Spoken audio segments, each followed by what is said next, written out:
Assalamualaikum warahmatullahi wabarakatuh. Kembali lagi bersama Bu Ila di pembelajaran tematik kelas 2. Selamat pagi anak-anak, apa kabar hari ini? Semoga selalu sehat dan bersemangat belajar ya. Nah anak-anak, hari ini kita akan belajar tentang benda di sekitar kita beserta wujudnya. Nah, sebelum kita belajar, jangan lupa berdoa dan mempersiapkan alat tulis serta buku paketnya. Oke, sudah siap anak-anak? Kita mulai ya.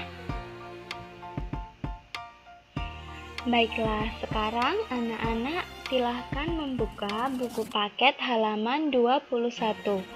Bacalah teks berikut dengan lafal dan intonasi yang tepat. Benda-benda di sekitar kita. Ada banyak benda di sekitar kita. Setiap benda mempunyai sifat yang berbeda dengan benda lainnya. Ada yang halus, kasar, basah, dan lain sebagainya. Contoh benda yang kasar antara lain batu, pasir, dan kulit pohon. Contoh benda yang basah adalah air. Benda yang memiliki permukaan halus antara lain kapas, bulu, dan kertas. Tentunya masih banyak sifat-sifat lain dari benda-benda di sekitar kita. Bentuk benda juga beragam anak-anak. Ada yang bentuknya tetap, ada juga yang berubah. Bentuk pensil dan kertas akan selalu tetap walaupun telah dipindahkan ke tempat yang berbeda. Sedangkan air di dalam gelas, jika dipindahkan ke botol, bentuknya akan berubah menyerupai botol anak-anak. Nah, selanjutnya, silakan anak-anak buka halaman 22. Berdasarkan teks yang sebelumnya kita baca, coba isilah tabel di halaman 22. Ada kata halus, kasar, basah, tetap, dan berubah. Nah, anak-anak silahkan tuliskan maknanya. Kemudian, yang selanjutnya, untuk menguji pemahaman anak-anak, kerjakan latihan berikut ini ya anak-anak. Susunlah huruf-huruf berikut hingga membentuk kata yang dimaksud. Oke. Selanjutnya, kita akan melakukan percobaan anak-anak. Sekarang kita akan mencoba melakukan percobaan tentang sifat-sifat benda. Nah, anak-anak silahkan perhatikan buku paket halaman 24. Alat dan bahan yang diperlukan, yang pertama adalah kertas. Bu Ila punya kertas yang sudah Bu Ila lipat. Kemudian yang kedua ada batu. Bu Ila punya batu. Yang ketiga adalah piring. Bu Ila punya piring. Kemudian yang terakhir adalah gelas. Bu Ila punya gelas juga. Yang pertama, cara kerjanya, letakkan kertas di atas lantai. Perhatikan ya anak-anak. Bu Ila letakkan kertas di atas lantai. Perhatikan bentuk dan besarnya. Sudah diperhatikan? Kemudian yang kedua, ambil kertas dan pindahkan ke dalam piring. Seperti ini. Apa yang dapat anak-anak lihat? Apakah bentuk kertas berubah? Kemudian yang ketiga, ambil batu dan letakkan di atas meja. Sudah Bu Ila letakkan? Anak-anak amati ya bentuk dan ukurannya. Yang keempat, pindahkan batu ke dalam gelas. Apakah bentuk dan ukuran batu berubah, anak-anak? Nanti kalau sudah, anak-anak bisa menuliskan kesimpulan di kolom yang ada di halaman 24. Selanjutnya, kita buka buku paket halaman 29 anak-anak. Masih ingatkah anak-anak benda apa saja yang digunakan dalam bermain perahu kertas? Di antara benda tersebut, benda apa yang bentuknya tetap? Benda apa yang bentuknya berubah anak-anak? Nah, kalau tadi anak-anak sudah melihat percobaannya Bu Ila, sekarang anak-anak mencoba sendiri dengan orang tua, teman-teman, atau dengan saudara ya, bisa kakak atau adik. Ayo lakukan kegiatan berikut ini anak-anak. Nah, alat-alat dan bahan yang diperlukan ada kelereng, air, pensil, sirup, minyak, gelas, dan botol mineral. Nah, alat dan bahan yang diperlukan yang pertama ada kelereng, air, pensil, sirup, minyak, gelas, dan yang terakhir botol air mineral. Nah, anak-anak menggunakan alat dan bahan yang ada di rumah saja ya. Kalau misalnya sirup tidak ada, bisa anak-anak ganti dengan misalnya minuman yang berwarna, boleh-boleh saja. Nah, cara kerjanya, yang pertama, masukkan kelereng ke dalam botol air mineral. Perhatikan bentuknya. Yang kedua, masukkan kelereng tersebut ke dalam gelas. Amati apakah bentuknya berubah. Yang ketiga, masukkan air ke dalam botol air mineral. Perhatikan bentuknya. Yang keempat, pindahkan air tersebut ke dalam gelas. Amati apakah bentuknya berubah. Yang kelima, masukkan pensil ke dalam botol air mineral. Perhatikan bentuknya. Yang keenam, pindahkan pensil tersebut ke dalam gelas. Amati apakah bentuknya berubah. Yang ketujuh, masukkan sirup ke dalam botol air mineral. Perhatikan bentuknya. Yang kedelapan, pindahkan sirup tersebut ke dalam gelas. Amati apakah bentuknya berubah. Yang kesembilan, masukkan minyak ke dalam botol air mineral. Perhatikan bentuknya. Yang kesepuluh, pindahkan minyak tersebut ke dalam gelas. Amati apakah bentuknya berubah. Yang ke-11, setelah anak-anak melakukan percobaan tersebut, tuliskan hasilnya pada tabel berikut. Nah, kalau sudah, anak-anak bisa menuliskan kesimpulannya di halaman 30 ya. Nah, di halaman selanjutnya ada percakapan antara ibu dan Benny anak-anak.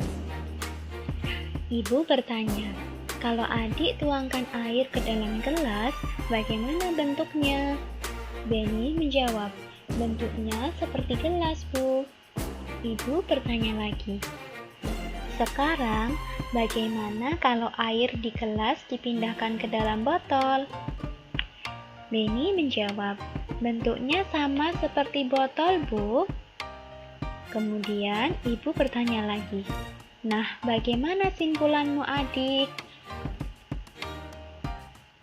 Air bentuknya dapat berubah tergantung tempatnya, Bu. Jawab Benny. Benar sekali, Nak. Air adalah benda cair yang bentuknya dapat berubah mengikuti bentuk wadahnya. Jawab ibu membenarkan perkataan Benny. Nah, anak-anak, ternyata air bentuknya mengikuti tempatnya. Ketika anak-anak menaruh air di dalam gelas, bentuk air sama seperti gelas. Namun, ketika anak-anak memindahkan air ke dalam botol minuman misalnya, maka bentuk air akan berubah seperti botol minuman anak-anak. Apakah anak-anak sudah bisa memahami percakapan antara ibu dan Benny? Kalau sudah, anak-anak bisa mengerjakan soal di halaman 32 sampai halaman 33. Ada 4 soal ya anak-anak. Nah, selanjutnya kita buka di halaman 36. Ada percakapan perahu dan balon. Iya benar. Nah, pertama-tama balon bertanya kepada perahu, "Perahu, bagaimana cara kamu berlayar?" Perahu menjawab, "Dengan bantuan angin, balon." Balon pun bertanya lagi, "Angin? Apa itu angin?" Perahu pun menjawab, "Angin itu udara yang bergerak. Kalau kamu Mengapa bisa menggelembung balon?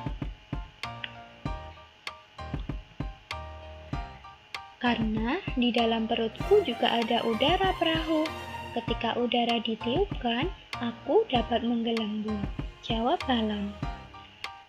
Berarti udara sama-sama berguna bagi kita, kata perahu.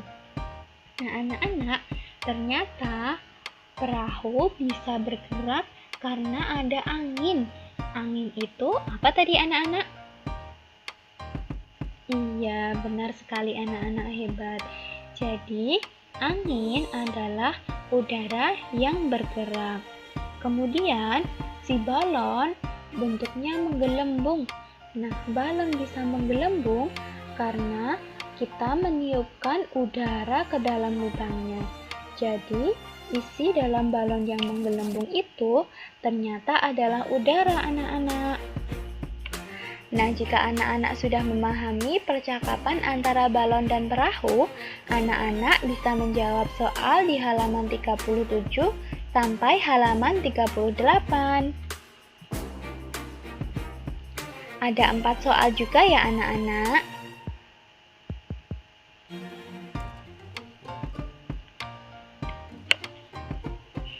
Nah, selanjutnya di halaman 38 ada percobaan lagi anak-anak.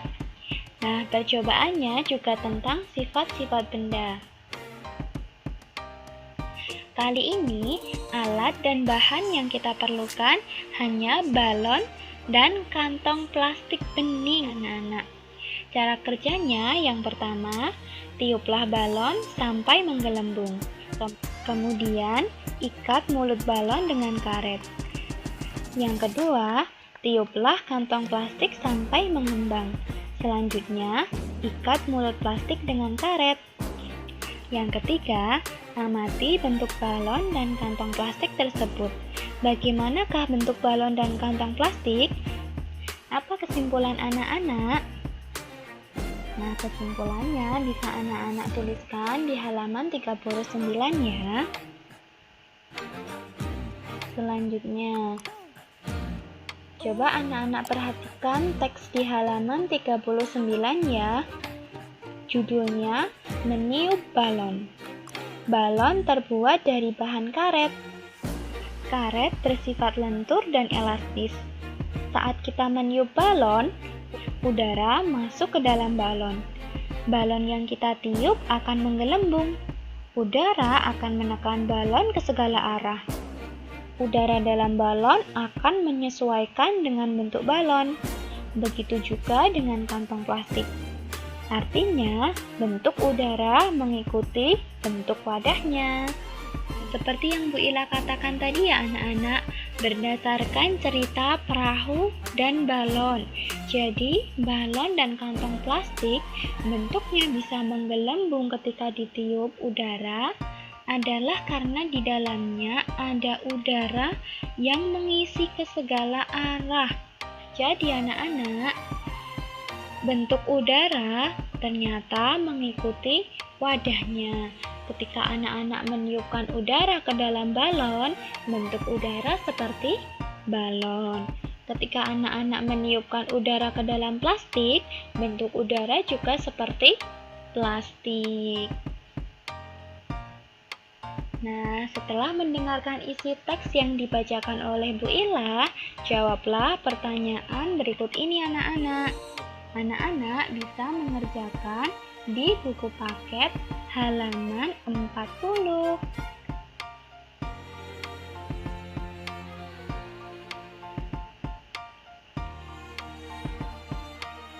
Selanjutnya, kita buka halaman 44 anak-anak. Benny berjanji akan bermain pistol air dengan Edo. Sambil menunggu Edo datang, Benny mengisi pistol mainannya dengan air. Nah, anak-anak dengarkan percakapan Benny dan Ibu ya. Bu, dulu Ibu pernah bilang kalau air itu termasuk benda cair. Apa yang dimaksud dengan benda cair, Bu? Lalu Ibu menjawab, benda cair itu benda yang memiliki volume yang tetap, tetapi bentuknya berubah-ubah sesuai dengan tempat atau wadahnya. Contohnya air, minyak, dan sirup. Coba Benny perhatikan, bagaimana bentuk air setelah dimasukkan ke dalam pistol mainan itu. Nah, kira-kira bagaimana anak-anak bentuk air di dalam pistol? Tentu saja bentuknya seperti pistol mainan, karena bentuk air mengikuti bentuk wadahnya. Jadi, air memiliki volume yang tetap anak-anak. Volumenya tidak berubah-ubah, tetapi bentuknya bisa berubah-ubah tergantung dengan tempatnya. Nah, teks bacaan terakhir dalam pembelajaran kita pada pagi hari ini berjudul Wujud Benda. Anak-anak bisa membuka buku paket halaman 45. Dilihat dari wujudnya, benda dapat dibedakan menjadi 3. Ada benda padat, benda cair, dan benda gas. Benda padat adalah benda yang memiliki bentuk dan ukuran yang tetap. Contohnya, kelereng, batu, dan pensil. Benda cair adalah benda yang memiliki ukuran yang tetap, tetapi bentuknya berubah-ubah sesuai dengan tempat atau wadahnya. Nah, ukuran itu sama dengan volume ya anak-anak, seperti tadi yang dikatakan oleh ibunya Benny. Contohnya, ada sirup dalam botol, teh dalam gelas, dan air minum dalam cangkir. Sedangkan benda gas adalah benda yang memiliki ukuran dan bentuk yang selalu berubah-ubah sesuai dengan tempat atau wadahnya, seperti udara dalam balon tadi anak-anak. Nah, ini dia ya contohnya udara dalam balon. Ban sepeda ternyata juga iya. Kemudian kantong plastik yang ditiup. Oke, setelah membaca dan mendengarkan teks yang dibacakan oleh Bu Ila, anak-anak silakan membuka halaman 46. Nah, anak-anak bisa mendiskusikan dengan orang tua ya, atau bisa kakak, adik, atau mungkin teman bermain. Nah, ada kata wujud, ukuran, padat, cair, dan gas. Nah, anak-anak menuliskan maknanya di dalam tabel. Kalau sudah, anak-anak bisa mengerjakan soal latihan di bawahnya. Di halaman 46 juga. Dan yang terakhir, anak-anak bisa mengamati benda-benda yang ada di rumah anak-anak. Setelah anak-anak amati, tuliskan nama-nama benda tersebut dalam kolom ini. Kalau sudah, beri tanda centang sesuai dengan wujudnya anak-anak. Nah, nanti anak-anak mengamati rumah anak-anak. Ada barang apa saja di rumah. Kemudian anak-anak tulis nama bendanya. Dan anak-anak tentukan benda tersebut benda padat, cair, ataupun gas. Oke, selamat mengerjakan ya anak-anak. Demikian video pembelajaran tematik dari Bu Ila hari ini. Semangat belajar anak-anak. Wassalamualaikum warahmatullahi wabarakatuh.